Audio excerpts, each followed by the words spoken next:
President Trump promising to protect the American people from the evils of terrorism and making it crystal clear that all options are on the table. Roll tape.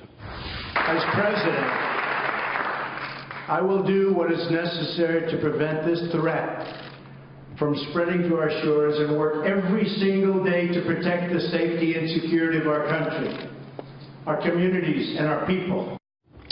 So will President Trump's tough talk on terror be more effective than the status quo? And, of course, we're talking about a politically correct approach here to discuss. Frank Gaffney rejoins us along with Van Hipp and Paul Viollis. Van Hipp, let me start with you. You know, the question is, we hear a lot of people say, well, we're too PC. I'm never sure exactly what that means because it's one of those catchphrases that may mean something different to me and you. What does a non-PC approach to terror look like?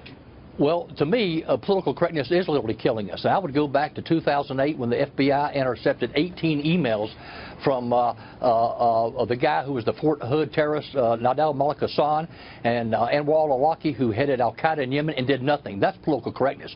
The non-PC approach is taking the fight to them. What's going on in the mosque? We have a mosque right outside of D.C. where two of the 9/11 hijackers went to. Anwar al-Awlaki was the imam. Nadal Malik Hassan went there.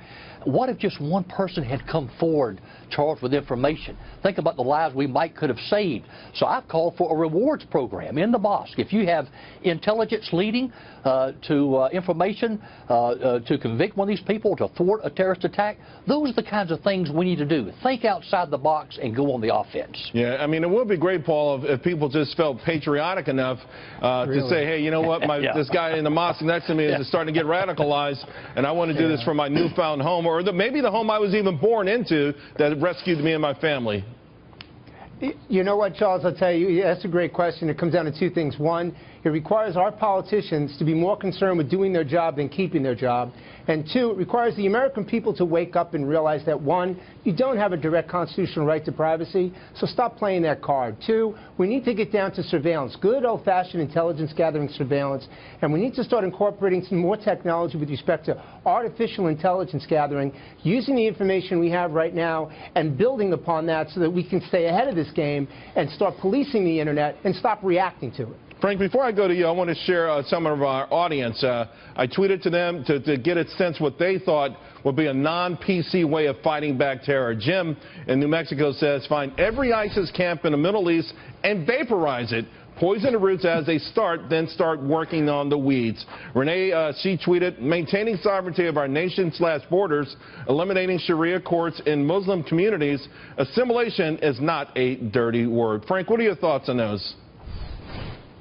Well, as I said before the break, Charles, Britain is facing an insurgency. I think we are probably headed in the same direction in due course if we don't change from this same kind of PC mindset.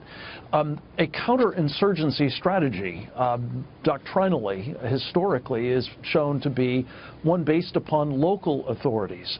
Having local authorities, police officers and others in the community, monitoring what's going on in these places, just as your other guests have described, I think is an eminently sensible and necessary step, but it requires an understanding of what it is they're looking for.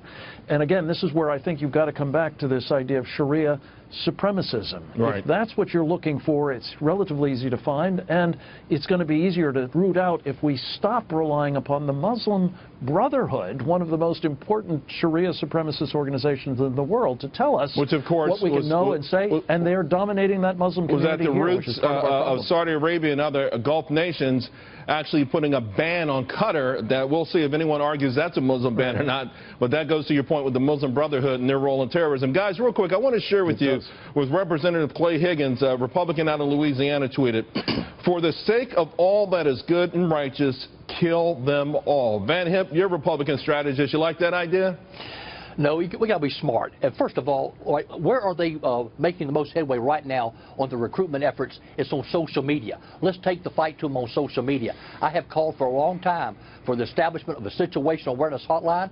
So if you see suspicious radical Islamist activity on Twitter, on Facebook, you could text it in real time to our terrorism database so that we could thwart a terrorist attack and certainly improve situational awareness during one. Those are the kinds of things we need to do and go on the offense and be smart.